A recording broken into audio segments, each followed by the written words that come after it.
E aí, terceiro ano, tudo bem?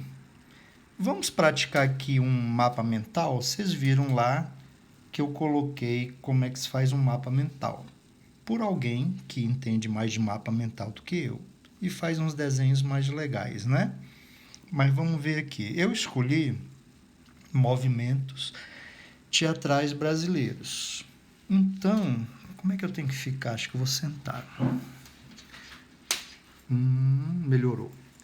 Então aqui, no meio eu vou colocar movimentos teatrais brasileiros. Como é que eu vou fazer isso? Vocês sabem que mapa mental eu não posso dar de presente para vocês, porque cada um tem os seus esquemas, né? Eu vou fazer coisa aqui que pode não ser útil para você. Então, o importante é eu te dar o texto sobre movimentos teatrais brasileiros. O esquema faz você, porque você vai usar os desenhos que tem a ver com você. Eles mandam usar cores, mas eu vou usar só essa caneta aqui, senão nosso vídeo vai ficar de meia hora, ok? Então, ó, essa setinha aqui para mim significa um movimento. O símbolo do teatro, não só para mim, mas para qualquer pessoa, é um cara rindo e outra carinha aqui ao lado chorando. Tá parecendo que todos dois estão rindo, né? Não é assim. Eu desenho muito bem. Qualquer um sabe que isso aqui é o símbolo do teatro. Não fala mal do meu desenho, eu vi. Ó, e aqui eu boto BR. BR é Brasil, para qualquer um, ok? Então, aqui no centro, movimento teatral brasileiro. Nós vimos lá no texto que são 4. São só 4? Não, tem mais. Mas por que eu botei 4? Lembrem-se que nós estamos obedecendo o currículo único do Distrito Federal desde 13 de julho. Então, lá pedia para a gente estudar esses 4 movimentos aí. Aqui nessa setinha, a gente vai colocar... Não, vou colocar aqui. Arena. Eu poderia colocar uma outra coisa que não fosse palavra, mas não me veio nenhum desenho na cabeça. Aqui eu poderia colocar alguma coisa que significasse oficina, né? Mas não me veio nada à cabeça. Podia botar uma chave de fenda aqui, né? Pode ser. Aqui, a gente... Oprimido. Também não me veio nada na cabeça, né? Oprimido. Oprimido. E aqui a gente coloca opinião. Quem entende de mapa mental diz para você colocar cores diferentes e não só letras. Então aqui eu estaria errando, porque eu botei só letras. Mas no momento não me vem nada na cabeça. Deixa eu pegar minha cola aqui, você não pode ver. Ok, então o que eu boto aqui no Arena?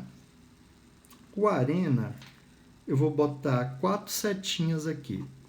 Quem entende de mapa mental diz que se você tiver mais do que 4, significa que talvez precise você ir para uma outra camada.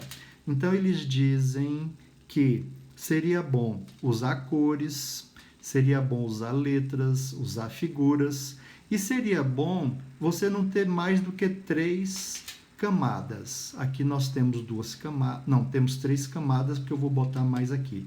Então, é uma camada, 2, 3 camadas. E eles não gostam mais, assim, quando tem mais do que 4 partições, eles acham que o mapa já vai ficar uma confusão mental, em vez de ser um esclarecimento mental. Aqui eu vou botar o bebê, que não é bebê, que não é Banco do Brasil, nem Brigitte Bardot, é Bertolt Brecht. O Bertolt Brecht está listado lá em Obras do País, que vocês vão ler a exceção e a regra, que é uma obra do País que está sendo aconselhada lá.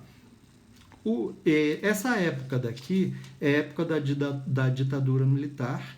Esse Bertolt Brecht era politizado e ele aparece tanto aqui no Arena, todos esses teatros aqui, movimentos, eles são movimentos engajados politicamente dentro daquele contexto social. Pode ser que a gente tenha o direito de dizer que esse aqui seja o menos engajado, opinião. Mas talvez a gente incorra num erro, porque o Opinião foi um teatro, um movimento teatral que congregou muitas pessoas. A gente vai chegar lá, ok? Mas o bebê, ele vai aparecer aqui também, no Teatro do Oprimido. Esse nome oprimido, ele tem a ver com pedagogia do oprimido, do educador Paulo Freire, ok? A gente vai chegar lá também.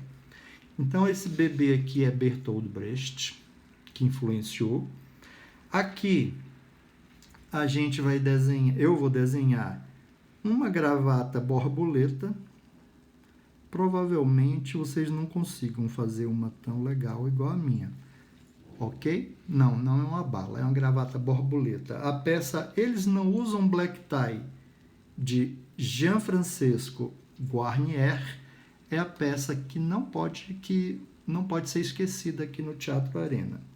E aqui eu ia desenhar uma van. Por quê? Qualquer um que olhe isso sabe que não é ônibus, é uma van, é um teatro de vanguarda. Opa, deixa eu pegar o mapa, o cyberspace para cá. Beleza. Então, vanguarda significa que está à frente do seu tempo, ok? Vanguarda, inovando, chegando à frente, dizendo o que vai acontecer lá na frente. Quando você está indo, eles já estão voltando. E, por último, eu desenhei aqui uma indústria. Qualquer um que olha isso sabe que é uma indústria, ok? Por quê? Por causa dos operários. Foi um teatro que voltou suas vistas para os operários, a quem eles consideravam de pessoas sofridas todo aquele contexto sociopolítico, econômico que estavam vivendo ali. Aqui no Teatro Opinião, é claro que tudo isso que eu falei aqui, eu não usei palavras tão legais quanto o que está lá no texto. Aquele texto lá é meu. Eu tive a ousadia de escrever esse texto para vocês em vez de copiar de algum site. Só que eu escrevi, eu tive tempo para escrever aquele texto. Então, aqui eu estou tentando fazer a coisa mais rápida e as palavras não vão ficar tão bonitas assim. Aqui no Teatro Oficina, a gente vai colocar também 4 setinhas. De onde é que vem tudo isso? Vem do texto. Você vai olhar lá no texto. Você vai usar esse esquema para você? Provavelmente não. Provavelmente, para fazer sentido para você, você vai ler o texto e fazer o seu próprio esquema. É isso que eu penso que seja melhor para você. Aqui eu vou colocar o genial e doido José Celso Martinez, que está vivo até hoje, fazendo das suas genialidades e loucuras. Eu vou colocar aqui a peça mais importante desse teatro oficina.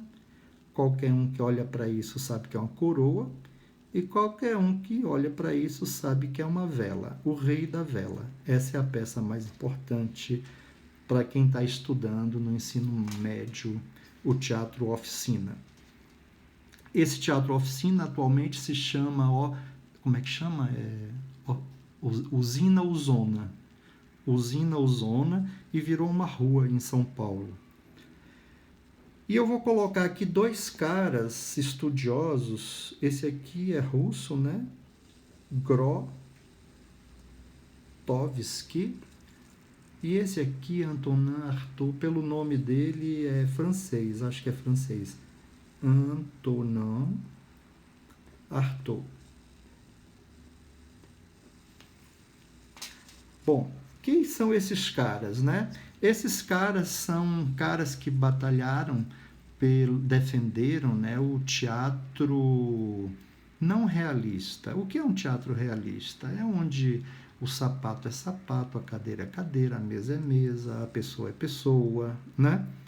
Eu vou dar um exemplo aqui.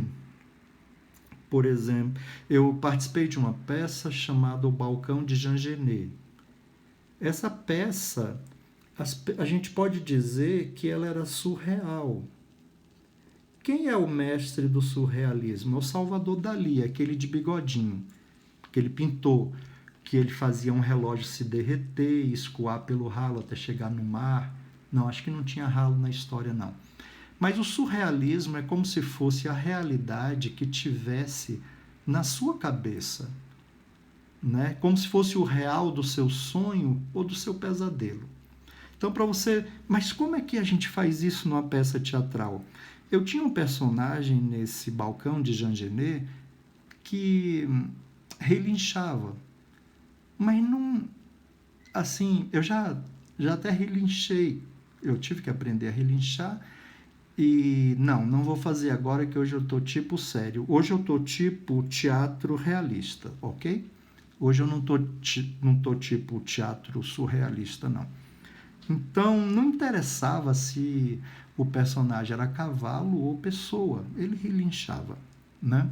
Uma outra coisa interessante nessa peça, para vocês verem como é assim parecido com sonho ou pesadelo, tinha um momento que eu estava num vaso sanitário, era um vaso sanitário de verdade, no caso, eu era um mendigo no vaso sanitário e desse vaso sanitário eu acho que surgiam flores. E quando eu levantava desse vaso sanitário, eu já era um travesti. Porque quando eu estava levantando, 4 atores vinham, 2 atrizes me calçavam o escarpão e 2 atores, eu acho que vestiam minha luva e eu saía dali e fazia um número de... Como é o nome? De dublagem. E depois descia uma escadaria com aquele escarpão. Eu tive que ter aula, né, de como você se equilibra em cima de um sapato desse tipo. É uma arte. Senão eu rolava escada abaixo também. Então eu acho que assim vocês tiveram ideia do que é um teatro surreal, né? Então essa teatro oficina recebeu influência desse Antonin Artaud. Esse Antonin Artaud também tem tudo a ver, não. O teatro crueldade, a pessoa liga logo ao nome dele. A crueldade, porque ele era muito cruel com o mundo ocidental nas suas críticas. E ele achava e defendia que só o teatro podia salvar o mundo ocidental, inovando um outro tipo de vida, né? Porque a vida imita a arte. E ele achava que o Ocidente estava podre. Somente o teatro poderia vir com esse surreal para poder dar uma inovação na vida ocidental. E esse Grotowski aqui, ele é famoso pelo chamado teatro pobre. Pobre? Como assim pobre? Pobre de objetos insignificantes, porque o Grotowski, ele defendia que se você começava a encher o teatro de cadeira, de telefone, de objetos, ele ficava pobre de emoção. Então ele defendia que o corpo do ator, a interpretação do ator que era a riqueza. E ele usava a seguinte metáfora: você, o ator, tem que interpretar com fio de cabelo, até com a unha você tem que interpretar. Tudo isso tem que fazer parte da sua interpretação. Viajei aqui, né? Mas é que esse assunto é muito interessante.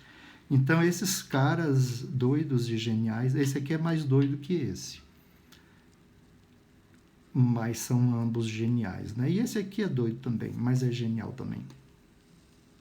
Tá bom. Viajei aqui na oficina, mas a oficina é uma viagem, então a aula combinou com o teatro oficina. Todo mundo, eu viajei, eles viajam também. Então vamos ver aqui o opinião.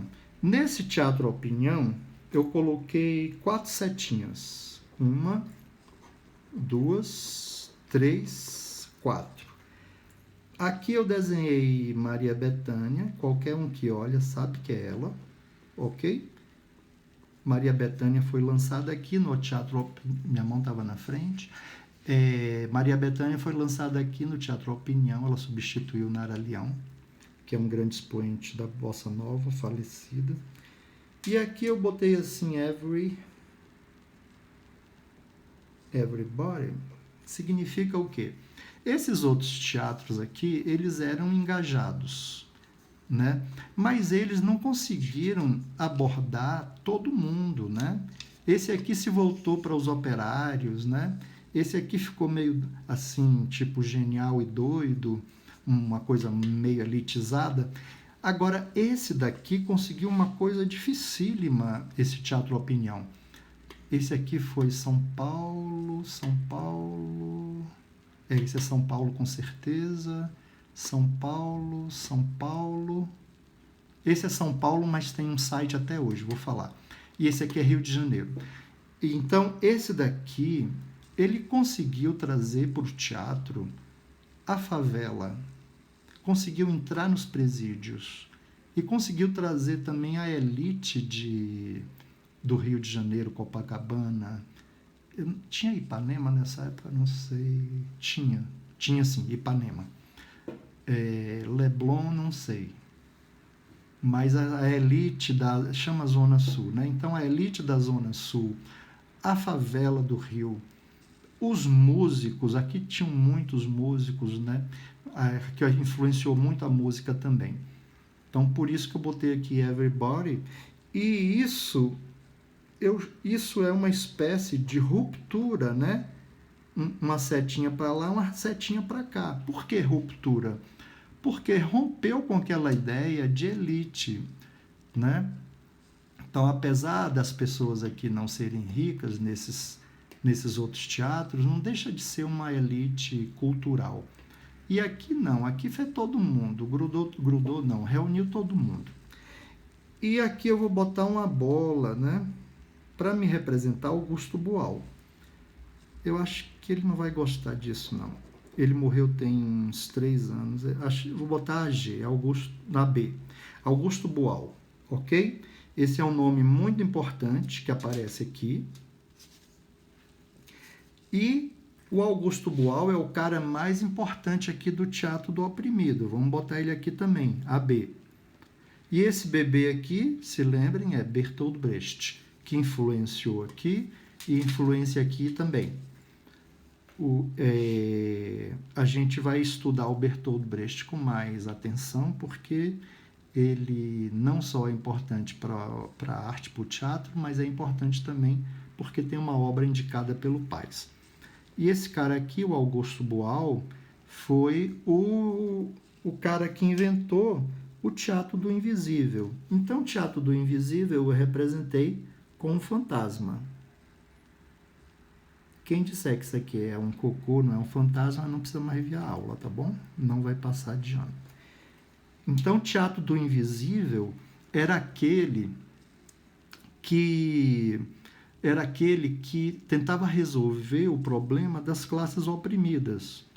Como na ditadura militar estava difícil eles representarem o teatro em palcos tradicionais, porque havia censura, e eles não podiam dizer nessas peças tudo o que eles queriam dizer, eles passaram a representar ou em algum local, ou em algum bairro oprimido, ou em alguma indústria. Então, eles iam até o local para a pessoa representar, improvisar teatralmente o que é que eles estavam sofrendo, seus desejos, suas angústias, né? Eu costumo dizer que hoje em dia os desejos e angústias dos oprimidos estão no rap, está no funk, mas nessa época aqui, década de 70, início de 80, esses desejos e angústias estavam no teatro, ali representados. Então, nesse próprio Teatro do Invisível aqui, a pessoa representava de maneira improvisada seus desejos e angústias e tentava resolver também ali mesmo com alguma cena improvisada. Esse é o Teatro do Invisível que o Augusto Boal inventou e praticou. Ele rodava o Brasil e o mundo também com esse Teatro do Invisível, inclusive Brasília. Eu fui ver o trabalho dele ali onde sempre foi como é que chama aquilo? Museu. no Museu da República. E aqui, por último, a gente vai colocar o CTO. Esse CTO, ele é, Teatro do Oprimido, aqui é Centro, eu acho. Então, esse site aqui, eu entrei lá nesse site para ver, para caprichar na aula que eu ia dar para vocês, aquela que eu fiz por escrito, e fiquei surpreso, porque ali naquele site tinham pessoas da idade de vocês que praticam o teatro do oprimido hoje ainda, mesmo com a morte do Augusto Boal. Ok? Eu espero que isso aqui tenha sido um exemplo interessante de mapa mental para vocês. Eu queria repetir que o jogo é de campeonato. Estude e boa sorte. Abração para vocês.